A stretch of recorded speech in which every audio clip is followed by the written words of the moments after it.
how do you replace the Sedins? Would you give their minutes, to borrow the basketball term, to younger players? Do you think not just how you would do it, how do you think the Canucks will do it? Are they going to go out and spend in free agency? Well, this is a fascinating question because all of a sudden the Canucks have $14 million in cap space open up to them.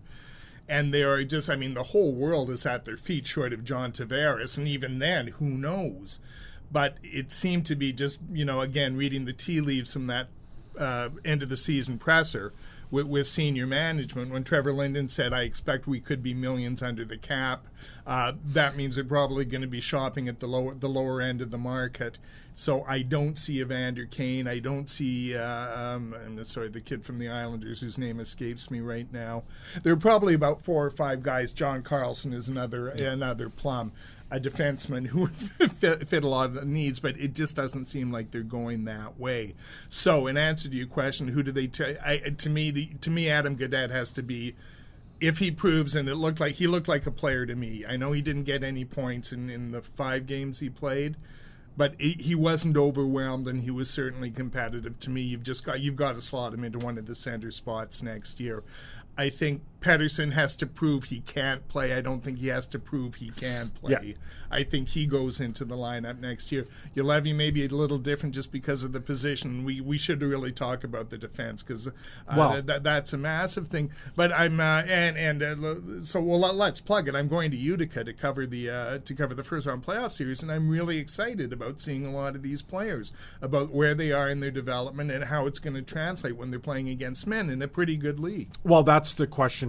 We will get to the defense in a second, but when you mentioned Petterssen, the concern when they drafted him was that he was just too physically slight for the NHL. Yeah. Too young, the size and strength will come. Now, he wowed people playing over in Sweden, but it really is a different game when he comes over here. So, what you've heard, your expectations for that, from what you've seen, hopeful? Is Utica an option? Do you think that you say he has to prove he can't play, but what are the odds, do you believe, that he will be on this team next year? I think they're good. I don't know, 80%. I would say, and yes, there's that. He's built like an HB pencil. Like there's no, there's no getting around it. But he also led the Swedish Elite League in scoring, which is something only the very best Swedish players of all time have done. So you can't ignore that. He clearly has the skills, whether or not he has the physical makeup to do the grind. And he's got his summer, and he's at an age when players can make a big leap over a summer too. So he's important. And again, so what's he going to be? I don't know. I would say I'd set the over. I'd set the over under it at 16 goals and 38 points. How's that? That sounds great. I think the Canucks would take that. No, they take that in a heartbeat. But then again, the player that I'm kind of interested in comparing him to is Nick Backstrom. And I think there's some similarities there. Now, he was a little more mature physically, but he kind of hit the NHL. Now, it helped that he had a winger named Ovechkin on his side, but he had 69 points in his first year, 88 in his second. Yeah. Just throwing that out there. So we know, as we look at the Canucks strategy, and this is where we're going to ask you about the defense, we know so much hinges on the draft lottery. And there's no way. I know they're in the 5th slot right now. They could look at New Jersey, ended up with the 1st slot.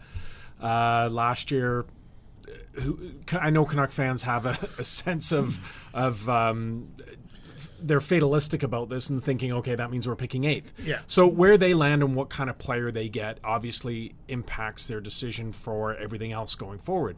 But when you look at this team, and now that they have to replace the Sedins, but you look at the state of defense, where do you think the most crucial decisions are to be made for Jim Benning? Where does he need to really attack, and whether it's value with 2 or 3 players or going after the big that, to me, that's where I'm most intrigued at. Is you talk about the $14 million. Do they spend that on 2 players? Do they spend it on 4? Yeah. Like where would you start with this team? Well, and again, it's a great question because I believe they've got 7 defensemen under contract for next year, so they've pretty well got that blue line coming back intact, and they weren't exactly world beaters. And I'm not sure if you can count on another year from Alex Edler like he gave them that year. So there's that. We can turn that around any one of a number of ways.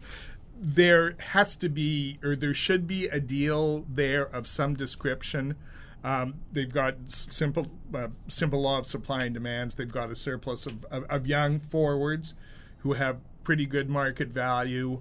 Can they flip those? Can they, maybe go after a guy who's 20, 21, who's a top-rated pick? And again, the great cautionary tale is the Edmonton Oilers a couple of years ago. Look, geez, we need a defenseman. We've got all these young forwards. Here's a goalie. Here's a good idea. Let's trade Taylor Hall for Adam Larson, and Taylor Hall might win the Hart Trophy this year. And Larson is a top four on a very bad team, and that's all he is.